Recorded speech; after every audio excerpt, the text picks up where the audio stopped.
Welcome to the Lead Pedal Podcast with your host, Bruce Outridge, where he talks all things trucking. Now let's get rolling. Hey, how's everybody doing today? Welcome to an edition of the Lead Pedal Podcast. I'm your host, Bruce Outridge. Today we're going to be talking about what's impressing recruiters in today's world.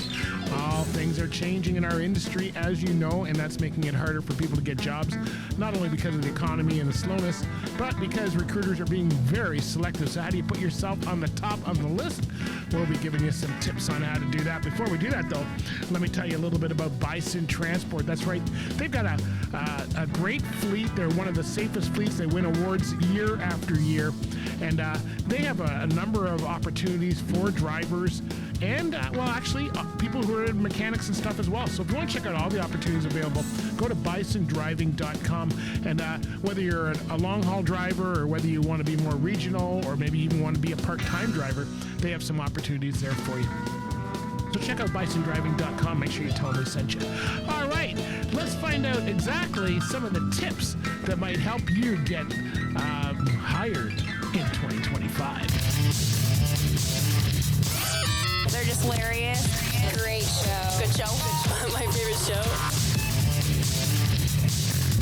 Be sure to share the podcast on your favorite social media channels. Thank you for tuning into The Lead Pedal Podcast with your host, Bruce Outridge, where he talks all things trucking. Now let's get rolling. And now your host.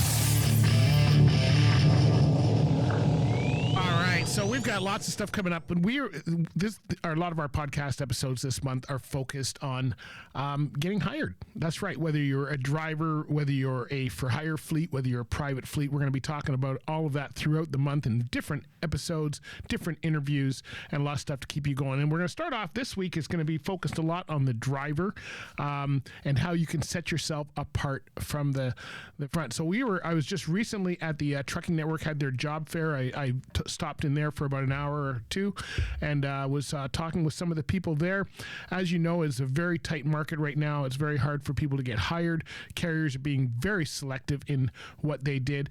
Last week, we talked with Erin Sherman. She's with recruiter with Bison Transport. She was talking about how her hiring status strategy has changed for 2020, the end of 2025, 2026, based on the economy, based on everybody's tightening up their ship. Everybody's being very selective of who they bring on. They're always still bringing people on, though. This is one thing I always hear from carriers is if they find someone who's really sharp, they will do their best to make a place for them. So if you're a driver in today's world, in 2025, November 2025, if you're listening to this in 2025, going into 2026, and you're wondering, how do I stand apart from all the other people who are walking around the job fairs looking for a job?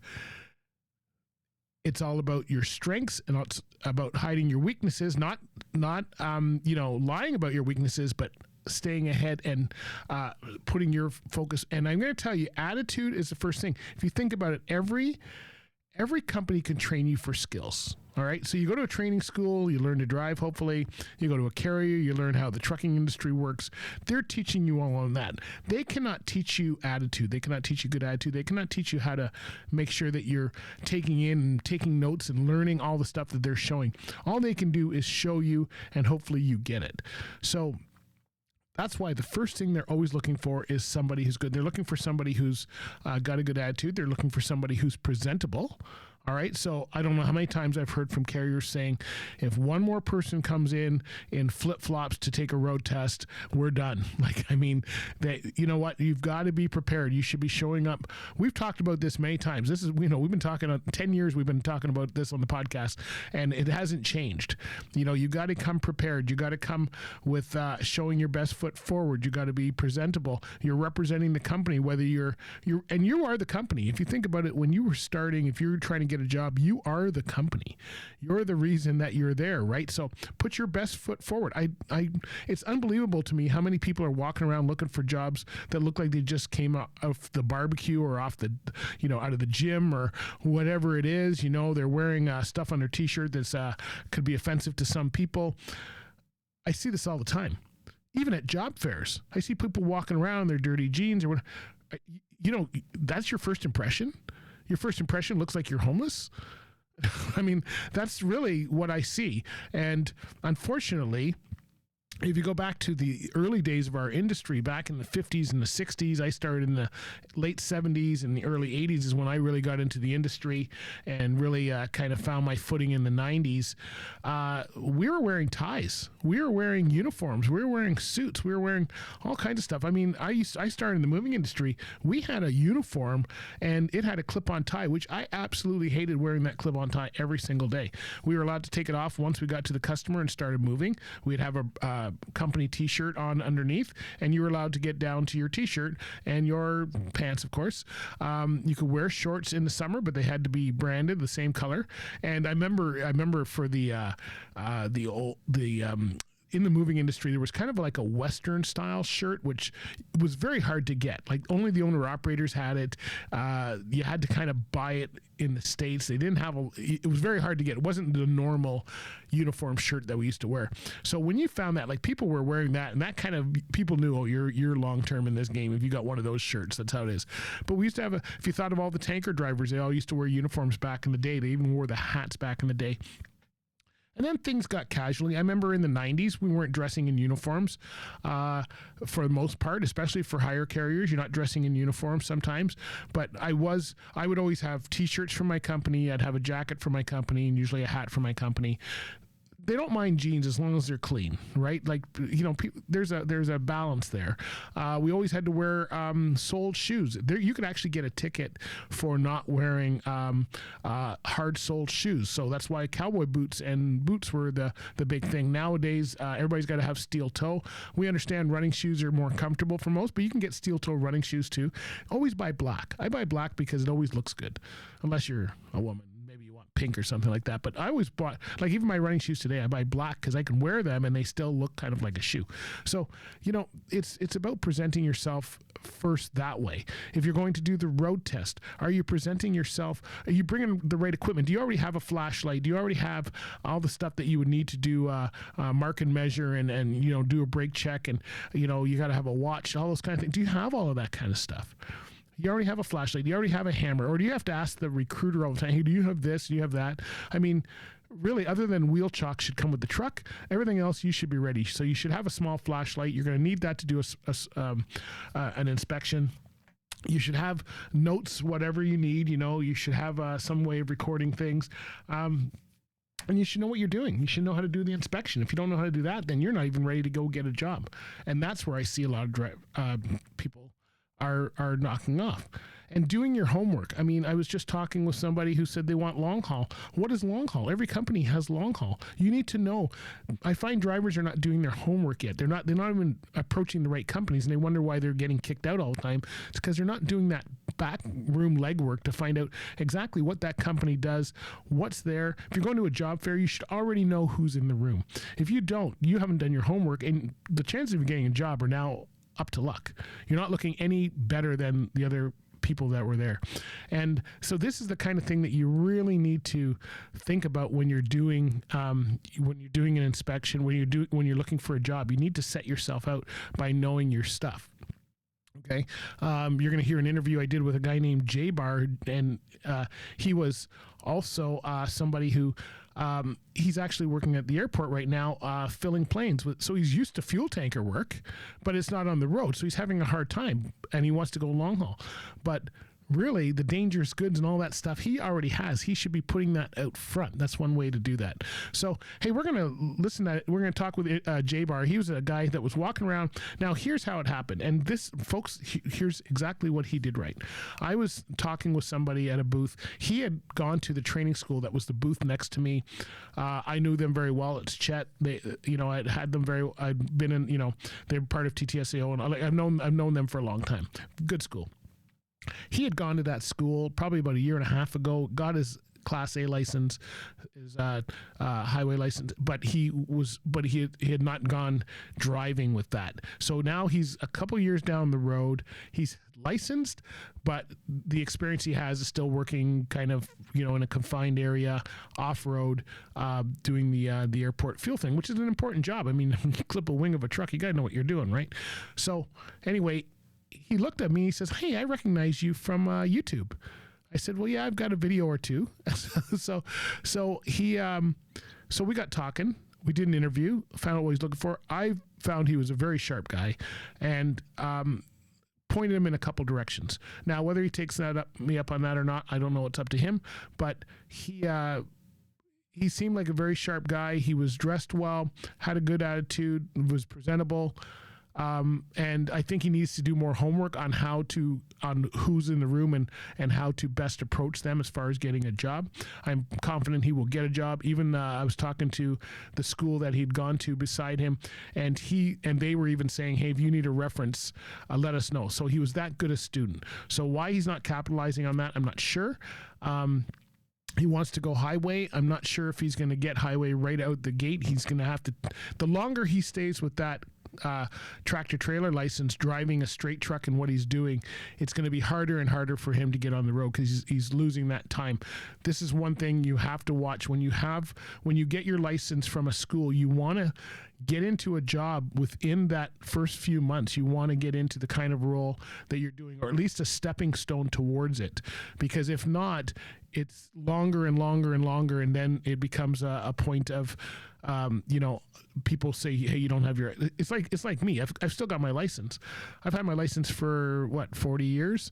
If I was to go try and do a job today, they're going to look at me like a new driver because I haven't driven anything in a few years, for sure. So, it's been almost 20 years since I drove professionally. So they're going to look at me like a new driver. And this is what happens even if you have your license, and especially in today's climate where we have a lot of drivers who are, not licensed properly or just got their license for the test, but they don't really know trucking.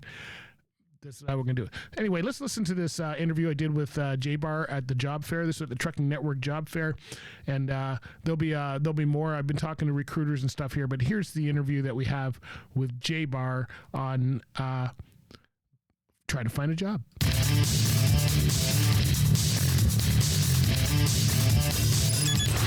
By far my favorite station. You're the best. Oh, yeah. I love you guys. Thanks for listening.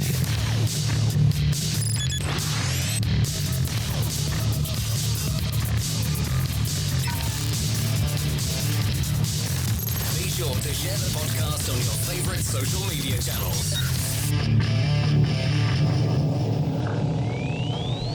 All right, I'm here with Jabbar. How are we doing today, buddy? I'm good. How you doing? Good. So I hear you are a fairly newly licensed driver. You've been around. So when you got your license, last year? Yeah, I got my license in February of 2024. February 2024. So you've almost got that 2-year limit. So what have you been doing since February 2024? I actually work at the airport. Okay. So the last 2 years I've actually done aircraft fueling. Okay. So I would basically just haul fuel in tankers and all different sorts of trucks. Right. And now I'm still at the airport, but I'm also driving a diesel vehicle catering. Okay.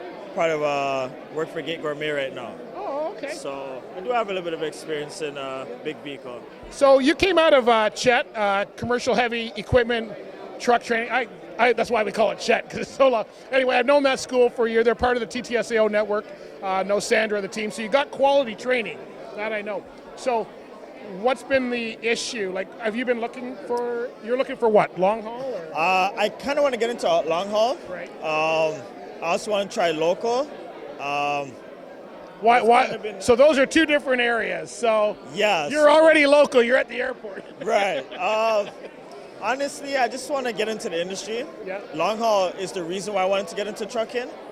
But right now, I just haven't found that job yet. So I'm kind of just want to see what's out there. And then, basically just get my foot into the industry. Yeah. And then take it from there.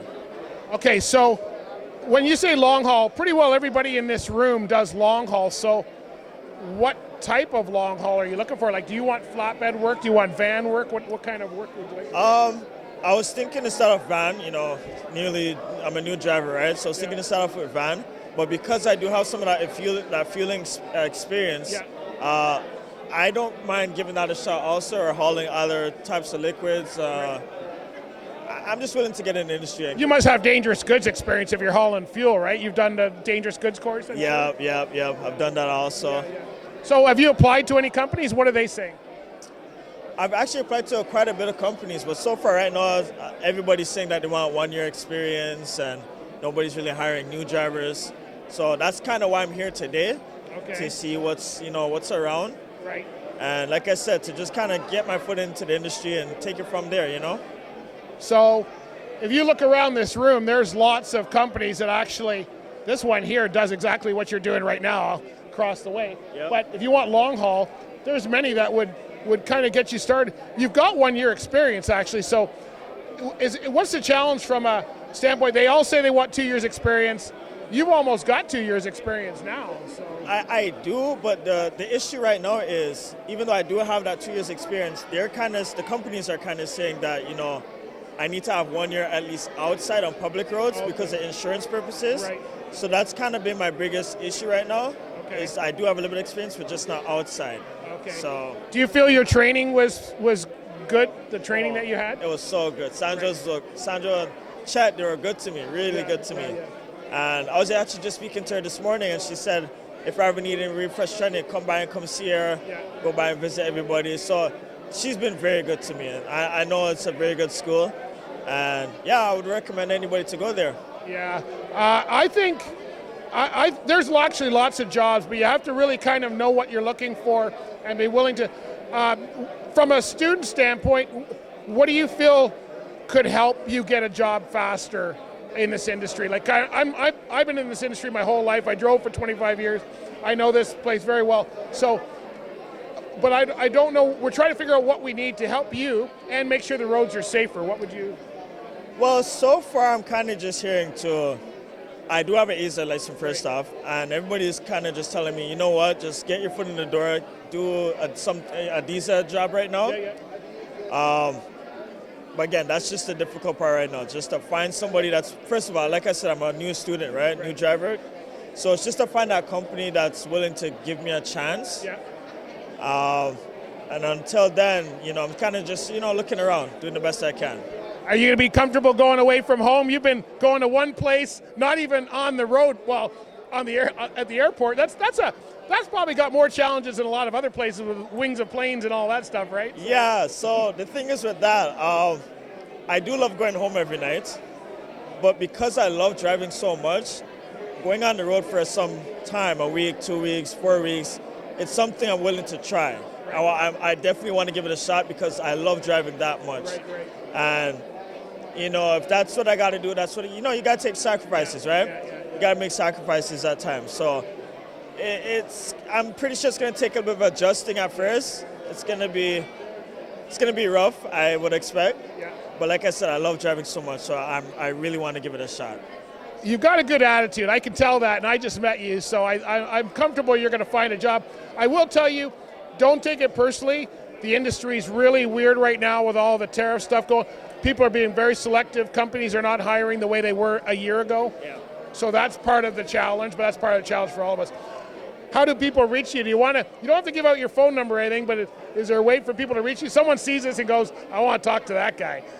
I guess you can reach out to me on Instagram. Okay. What's your Instagram name? My Instagram is jayjabbar, Jayjabbar. Okay. You can reach out to me on Instagram. That's probably the easiest way you can get to me right now. All right, carriers. Right here, this guy's got fuel experience already. That's going to help for a lot. I so, appreciate it. buddy, Thank you for having me. Good luck. Good luck with the job. Oh, that was a great interview with J-Bar. Hopefully you got some good information out of that. Hey, let me tell you about another company that is great to work for, and that's Rosedale Transport. That's right. They're based out of Mississauga, Ontario, but they've got terminals all across North America. Over 800 employees, been around for over 50 years, and they have a really great fleet that I know you're going to want to work for. They've got local work, regional work, highway, and they also have owner-operators available. So if you are one of those four and you're looking to get on with a solid company that's been around for a long time and has a great safety record, then you certainly want to check out Rosedale Transport. Go to rosedaleGroup.com and click on the Careers tab and you can learn all about them. All right, so that was a great interview with J-Bar for sure. And you know what? There's another interview that I did a long time ago with Bill Ballin. It was a few years ago, I think, and he was a veteran out of the States. And we were talking about how he used his experience as a veteran to help him get trucking companies. And a lot of companies like that. A lot of companies like that someone has experience in another field that can benefit trucking. And there's a lot of stuff like that. Like being a veteran, you've got to do a lot of planning. You've got to do a lot of map reading. You've got to do a lot of, you've got the security angle. So if your job does something like that to where it would be a benefit, it doesn't have to be in trucking, but it could be a benefit to you being on the road. That's going to be a big thing. Even a security officer. Let's say you're a security officer somewhere. You decide to go and you want to get into trucking. You went and got your license through a school, and then you decide to get a job. Well, that security is going to help you, on the road and keeping yourself safe and keeping your cargo secure, and all of those kind of things is going to make you a better driver than the person that's next to you. So using your talents to make sure that you have the skills, that you're setting yourself off as someone who's really important to the company, that's going to be a benefit to the company, and that's going to get you in the door and get your resume to the top of the pile is really important in today's world, because we have a lot of drivers who have come out of schools.